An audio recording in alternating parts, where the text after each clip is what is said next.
Welcome back, everybody. Today I'm painting Grayson Gruber from Zombicide Green Horde, who's based off of Professor Snape, of course. I'm going to be starting off with some Necromancer Cloak.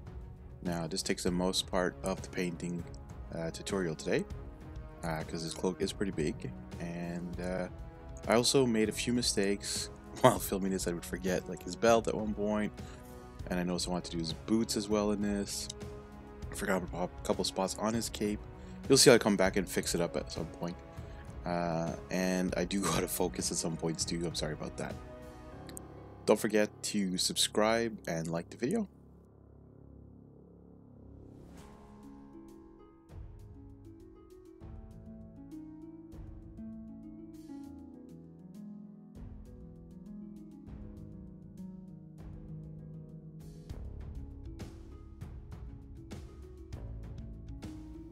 You might also notice that this video is a little bit longer than my previous ones.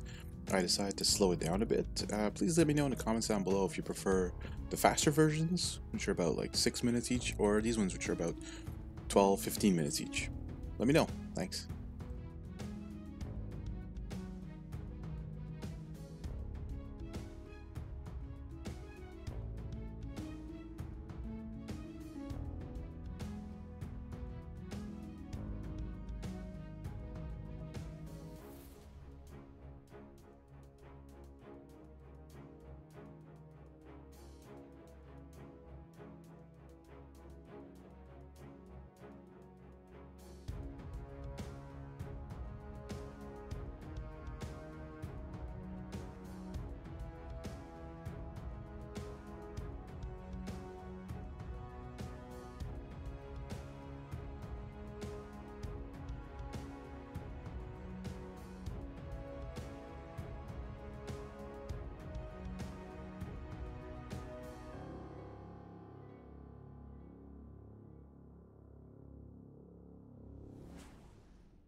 I'd just like to take a couple seconds to mention that if you visit multizone.ca for all your hobby needs, you can use Easterling as a promo code and get 10% off your purchase. Again, multizone.ca.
Alright, finally done with the Necromancer Cloak. Moving on to some contrast color to dark oak flesh for his face and his hands. I love the contrast flesh colors, whenever it's on white anyways.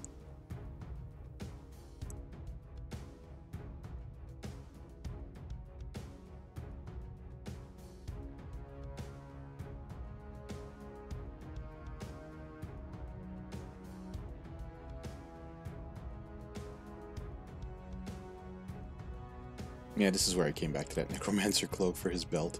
And I think I do his boots here as well.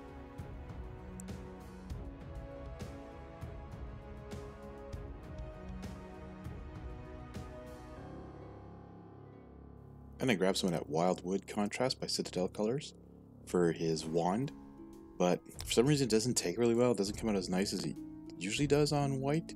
So I move on to another color. I try something else after. I believe it's Dirt Splatter.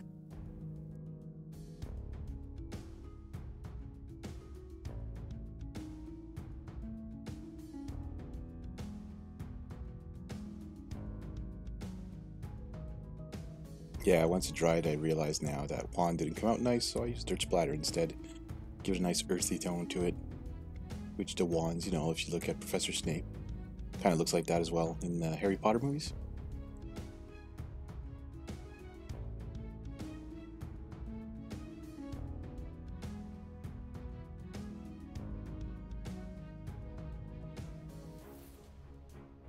And here I forgot to show the bottle, but it's Gun Black by the Zombicide Invader set for his hair.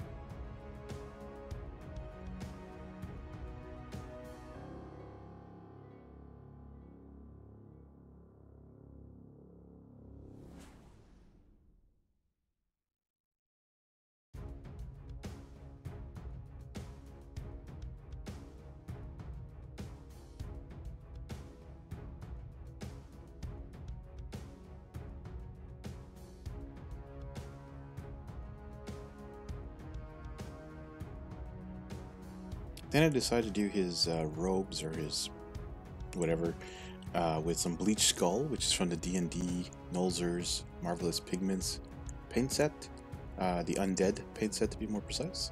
And yeah, I just covered up the white because I found some of the white wasn't very nice, and I don't think it was coming out as nice as I wanted it to be. So I covered it up with this so that later on, when the tone goes on, it meshes a little bit better with it.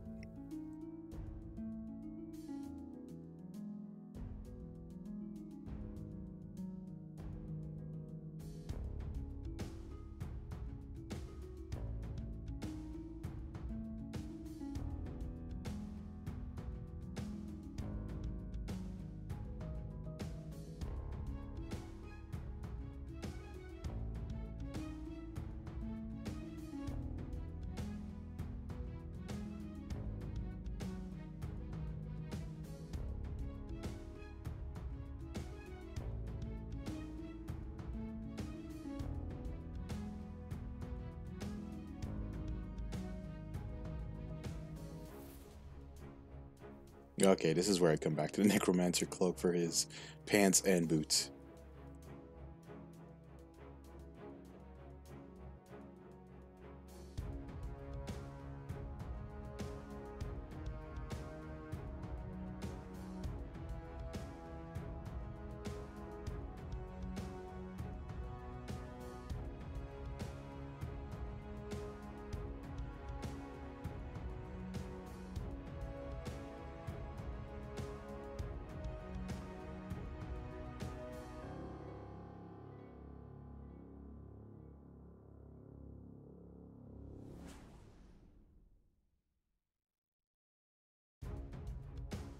Alright, now I'm going to use some Claymore Blade from the Zombicide Black Plague paint set. And this is just for the little trinkets on his belt, just to make him pop out a little bit more, a little bit shinier. That's what they look like in the artwork.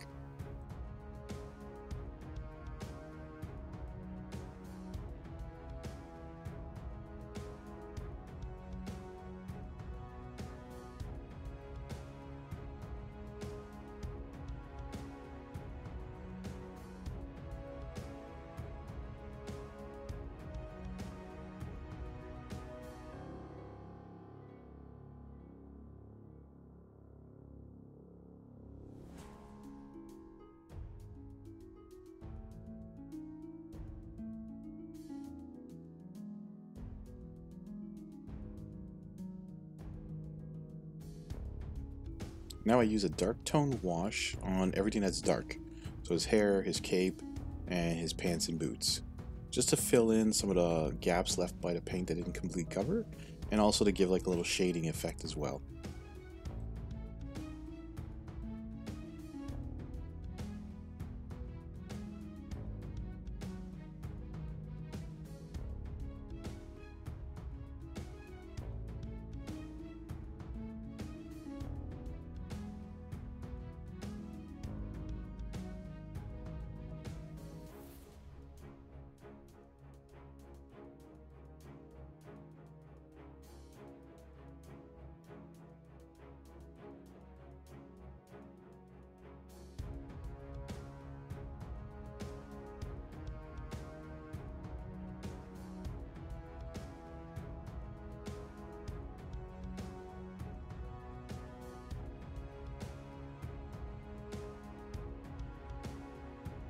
Alright, moving on to the light tone wash. This is for his white robes and his sleeves and that. Just to give it a bit of a brownish look, but not too brown, like worn kind of thing, so it's not pure white. And it gives it a nice little shading to it as well at the same time. You'll see like when you apply it, it looks really dark, but once it starts to dry, it blends into the white really well. You'll see in the picture at the end.